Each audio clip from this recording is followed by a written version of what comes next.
otajonlar, men sizlarga hozir Shohir Iskandar ertagini o'qib beraman. Hammamiz chiroyli o'tirib tinglaymiz. Qadim zamonlarda Iskandar ismli podshoh hukmronlik qilgan ekan. U sochlarini oldirganidan so'ng har doim sartaroshni o'limga hukm qilar ekan.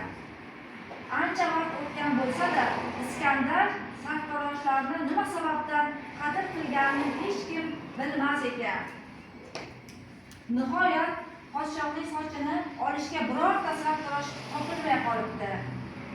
Qidirib qachonlardir yoshligida sartarosh bo'lgan bir qaricholni topib saroyga keltirishibdi. Qariya Iskandarning sochini olib bo'lib, endigina ketmoqchi bo'lganida kutilmaganda Iskandar jallodni chaqiribdi. Menga rahm qiling, podshohim,